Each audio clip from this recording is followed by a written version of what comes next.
Welcome back to guys English to story and स्वागत करता हूं एक नए वीडियो में। गाइस वीडियो में आगे बढ़ने से पहले यदि आप चैनल पे न्यू कैंडिडेट हैं तो चैनल को सब्सक्राइब ज़रूर करें। साथ ही गाइस नोटिफिकेशन बेल ऑल पर कर ले, जिससे कि हमारे सारे वीडियो का नोटिफिकेशन आप तक पहुंच सके। साथ ही गाइस PDF का लिंक मैं डिस्क्रिप्शन में दे दूंगा, तो आप वहां से PDF प्राप्त कर सकते हैं। साथ ही गाइस जितने सारे न्यू वर्ड स्टोरी में आते हैं उनको आप एक अलग से नोटबुक में नोट करते चले जाइए। तो आइए गाइस स्टोरी में आगे बढ़ते हैं एंड स्टोरी को समझने का प्रयास करते हैं। तो आइए गाइस स्टोरी को शुरू करते हैं। गाइस आज का स्टोरी का जो टाइटल है वो है the old man and his friend, अर्थात बूढ़ा आदमी या बूढ़ा व्यक्ति एंड हिज फ्रेंड अर्थात उसके दोस्त। गाइस यहाँ जो हिज है वो मैन का पॉजेसिव है, अर्थात इस आदमी का पॉजेसिव है, यानी उसके दोस्त, उसके फ्रेंड, हिज फ्रेंड, बूढ़ा व्यक्ति और उसके दोस्त। चलिए गाइस अब स्टोरी में आगे बढ़ते हैं और समझने का प्रयास करते हैं। तो आइए शुरू करते हैं। There was an old man, एक बूढ़ा आदमी था। गाइस हम यहाँ इसे यह नहीं बोलेंगे कि वहाँ एक बूढ़ा आदमी था, क्योंकि ऐसा बोलना गलत होगा। क्योंकि गाइस ये जो सेंटेंस है वो एक इन्वर्जन सेंटेंस है। क्योंकि गाइस ये सेंटेंस जो है वो देयर से शुरू हो रहा है और देयर से शुरू होने वाले 95% सेंटेंस जो होते हैं वो इन्वर्जन होते हैं। अब पूछिए कि सर इन्वर्जन क्या होता है, तो मैं बता दूं इन्वर्जन का अर्थ होता है put the verb before the subject, अर्थात सब्जेक्ट से पहले वर्ब का उपयोग करना ही इन्वर्जन है। तो गाइस मैं बता दूं कि यहाँ जो सब्जेक्ट है वो ओल्ड मैन है, जबकि जो वर्ब है वो वॉज है एंड जो ओल्ड मैन है वो सिंगुलर है, इसलिए यहाँ सिंगुलर वर्ब का प्रयोग किया गया है या सिंगुलर हेल्पिंग वर्ब का प्रयोग किया गया। साथ ही गाइस जो इन्वर्जन है वो दो प्रकार से होते हैं, एक पार्शियल इन्वर्जन एंड एक कंप्लीट इन्वर्जन। तो ये जो देयर है वो एक कंप्लीट इन्वर्जन है। तो गाइस आइए आगे बढ़ते हैं। अब आशा है कि इतनी सारी बातें आपको समझ में आ गई होगी। तो चलिए आगे चलते हैं। एक बूढ़ा आदमी था who lived in a cottage in the forest. अब देखिए गाइस यहाँ जो हु है वो एक रिलेटिव प्रोनाउन है। अब बोलिएगा रिलेटिव प्रोनाउन क्या है, तो गाइस रिलेटिव प्रोनाउन ये यहाँ तीन प्रकार के होते हैं, एक हु होता है, एक हुम होता है एंड एक दैट होता है। और रिलेटिव प्रोनाउन का जो संबंध होता है वो अपने बगल वाले शब्द से होता है। तो ये हु जो है वो इस व्यक्ति के लिए ही उपयोग किया गया है। अब देखिए एक बूढ़ा व्यक्ति था जो लिव्ड रहता था इन अ कॉटेज, अर्थात एक झोपड़ी में रहता था। कहाँ? इन द फॉरेस्ट, अर्थात एक बूढ़ा व्यक्ति था जो कि जंगल में एक कुटिया में या एक झोपड़ी में रहता था। ये इसका हिंदी मीनिंग होगा। अब चलिए गाइस आगे चलते हैं। He was very fond of birds and small animals. अब देखिए गाइस यहाँ जो ही है वो इस ओल्ड मैन के लिए आ रहा है एंड वॉज सिंगुलर है, क्योंकि ये व्यक्ति जो है वो सिंगुलर है, इसलिए सिंगुलर हेल्पिंग वर्ब का भी प्रयोग किया जा रहा है। तो ही वॉज वेरी फॉन्ड, मतलब कि यहाँ कहने का अर्थ है कि वो बहुत ही शौकीन था। फॉन्ड का अर्थ होता है शौकीन होना, तो वो बहुत ही शौकीन था। अब किस चीज़ का शौकीन था? ऑफ बर्ड्स यानी पक्षियों का, एंड स्मॉल एनिमल और छोटे जानवरों का वो बहुत ही ज़्यादा शौकीन था। चलिए गाइस अब आगे चलते हैं। ही लव्ड, ही यहाँ उसी व्यक्ति के लिए आ रहा है, ओल्ड मैन के लिए। तो ही लव उसे पसंद था, टू सी देखना, द बर्ड्स यानी पक्षियों को, and the squirrel running up and down the tree trees. Guys जो वो व्यक्ति था उसे पसंद था चिड़ियों को देखना एंड गिलहरी को पेड़ में ऊपर नीचे दौड़ना यानी कि दौड़ते हुए देखना उसे बहुत ही ज़्यादा पसंद था या वो पसंद करता था। देखिएगा रनिंग अप एंड डाउन है तो पेड़ों में ऊपर चढ़ना और उतरना यानी कि गिलहरियों को उसको पसंद था देखना। चलिए अब आगे चलते हैं। Every morning he would throw bread crumbs and wait to see the birds and the squirrel feeding on them. अब देखिए गाइस जो वो व्यक्ति था वो हर सुबह यानी कि प्रत्येक सुबह या हर दिन या हर मॉर्निंग को he would throw bread crumbs, वो जो व्यक्ति था वो हर सुबह वह रोटी के टुकड़ों को फेंक देता था या फेंकता था। एंड देखिए गाइस उसके बाद और आगे क्या होता है। एंड वेट और वो प्रतीक्षा करता टू सी देखने के लिए द बर्ड्स पक्षियों को and the squirrel feeding on them और वो गाइस जो वो व्यक्ति था बूढ़ा व्यक्ति था वो पक्षियों और गिलहरियों को उन्हें खाते हुए देखने के लिए प्रतीक्षा करता। कौन? वो बूढ़ा व्यक्ति। अब चलिए गाइस आगे चलते हैं। One day he could not wake up early and did not fed the birds.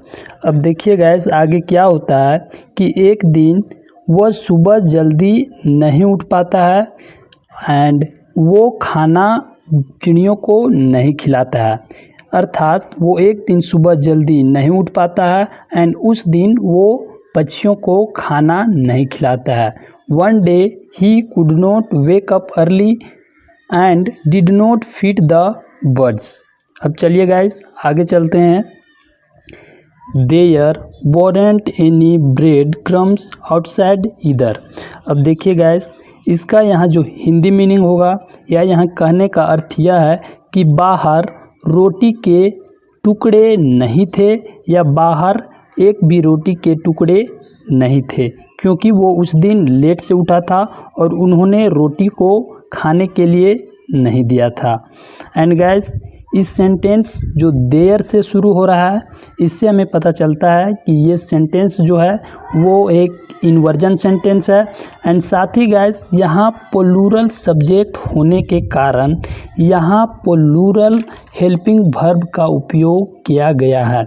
साथ ही गाइस इसे हम वर नोट पढ़ सकते हैं क्योंकि यहाँ नोट को शॉर्ट फॉर्म में लिखा गया है एंड देयर से शुरू हुआ है तो ये एक इन्वर्जन है। साथ ही गाइस यहाँ ऐदर का भी बहुत सारे रूल होते हैं ग्रामर में, जैसे ऐदर और का संबंध होता है, नाइदर नोर का संबंध होता है and but also not only but also का भी रूल होता है। तो ऐदर का बहुत सारा रूल होता है। यदि मैं जिस दिन ग्रामर सीरीज चलाऊँगा उस दिन ये सारे क्लियर कर दूँगा। तो चलिए गाइस आगे चलते हैं और आगे भी समझने का प्रयास करते हैं। The birds and the squirrels were roaming outside the cottage. अब देखिए गाइस जो पक्षी थे एंड जो गिलहरी थे वर रोमिंग। गाइस यहाँ रोमिंग का अर्थ होता है घूमना या इधर उधर भटकना या इधर उधर घूमना। तो जो पक्षी थे और जो गिलहरी थे वो इधर उधर घूम रहे थे आउटसाइड द कॉटेज। वो कुटिया के बाहर या झोपड़ी के बाहर वो इधर उधर घूम रहे थे।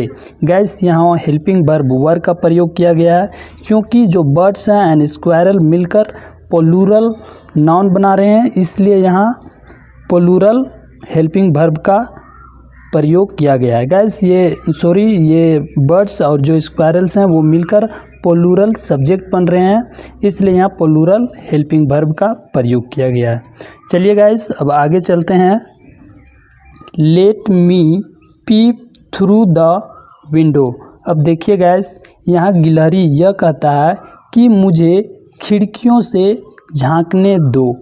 ये पीप का अर्थ होता है झांकना और मी ये गिलहरी के लिए आ रहा है। तो जो गिलहरी है वो कहता है कि मुझे खिड़कियों से झांकने दो। Said the squirrel. देखिए यहाँ जो गिलहरी है वो बोल रहा है एंड और ही जंप, ही यहाँ गिलहरी के लिए आ रहा है और जो गिलहरी है वो कूद जाता है ऑन द विंडो सील, और वो विंडो पर अर्थात जो खिड़की है वो उस पर कूद जाता है। चलिए गाइस अब आगे चलते हैं और देखते हैं कि आखिर आगे और क्या होता है।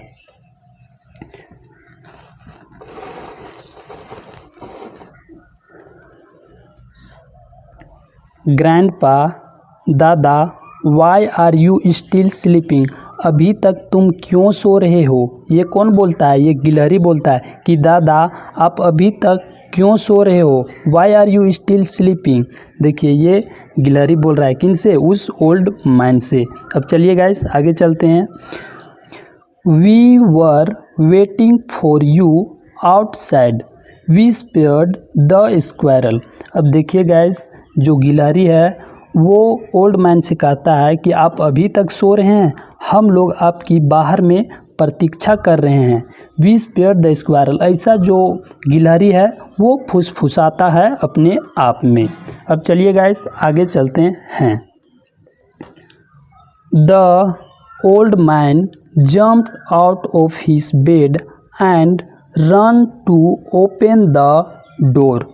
अब देखिए गाइस जो ओल्ड मैन है वो जंप करता है यानी कि कूदता है आउट ऑफ हिज बेड, यानी अपने बेड से नीचे कूदता है, एंड रन और दौड़ता है, टू ओपन खोलने के लिए, द डोर वो दरवाजे को। जब गाइस जो गिलहरी है वो उसे कुछ बोलता है उसके बाद वो जंप यानी कि कूद जाता है और वो दरवाज़ा खोलने के लिए भागता है या दौड़ता है। फिर चलिए गाइस अब आगे देखते हैं कि आखिर और आगे क्या होता है। द ओल्ड मैन सॉ, जो बूढ़ा व्यक्ति था या जो बूढ़ा आदमी था उन्होंने देखा, द बर्ड्स जो पक्षी हैं, एंड द स्मॉल एनिमल्स अर्थात जो पक्षी हैं और जो छोटे जानवर हैं स्टैंडिंग वो खड़े हैं, आउटसाइड द कॉटेज। जो बूढ़ा व्यक्ति है वो बाहर देखा कि जो छोटे जानवर हैं एंड जो पक्षी हैं वो उसके कुटिया के बाहर खड़े हैं। जब उन्होंने जंप करके दौड़ा और वो अपना दरवाज़ा को खोलते हैं और वो बाहर जाते हैं तो देखते हैं कि जो बर्ड्स हैं, पक्षी हैं और जो छोटे जानवर हैं वो उसके कुटिया के या उसके झोपड़ी के बाहर खड़े मिलते हैं। अब चलिए गाइस आगे और देखते हैं कि आखिर आगे और क्या होता है। He was very happy, ही यहाँ उस ओल्ड मैन के लिए आया है और जो ओल्ड मैन था वो बहुत ही खुश था, टू सी अर्थात देखकर, हिज न्यू फ्रेंड्स अपने नए दोस्तों को, कमिंग टू हिज कॉटेज अर्थात यहाँ कहने का अर्थ यह है कि जो ओल्ड मैन था वो बहुत ही खुश था अपने नए दोस्तों को अपने कुटिया के सामने आए हुए देखकर, क्योंकि जो उनके न्यू फ्रेंड थे वो उसके कुटिया के बाहर या उसके झोपड़ी के बाहर आए थे, इसलिए वह बहुत ही खुश था। अब चलिए गाइस आगे देखते हैं। ही took out the breadcrumbs and fed them। अब देखिए गाइस जो ओल्ड मैन था वो जितने सारे उनके पास जो ब्रेड के टुकड़े थे वो बाहर लेता है। टुक आउट ये टेक आउट का पास्ट है तो वो बाहर लेता है, एंड उन सभी जितने भी जानवर वहाँ आए रहते हैं, जो छोटे जानवर होते हैं एंड जो पक्षी होते हैं, उन सबों को खिलाता है। गाइस यहाँ देखिए दे प्लूरल है इसलिए उसका ऑब्जेक्ट देम का यहाँ प्रयोग किया गया है। एंड गाइस यहाँ जो टुक आउट है वो टेक आउट का पास्ट लगा हुआ है। तो गाइस हमारा स्टोरी यहीं पे समाप्त होता है। एंड गाइस हम थोड़ी डायग्राम भी देख लेते हैं। तो आप डायग्राम देख सकते हैं, यहाँ जो व्यक्ति है वो यहाँ खिला रहा है उन सभी को, जो स्क्वायरल्स हैं एंड ये पक्षी हैं उन सभी को खिला रहा है। तो गाइस स्टोरी अच्छी लगी होगी तो वीडियो को लाइक करें, शेयर करें एंड कमेंट करें। मिलते हैं अगले वीडियो में। जय हिंद।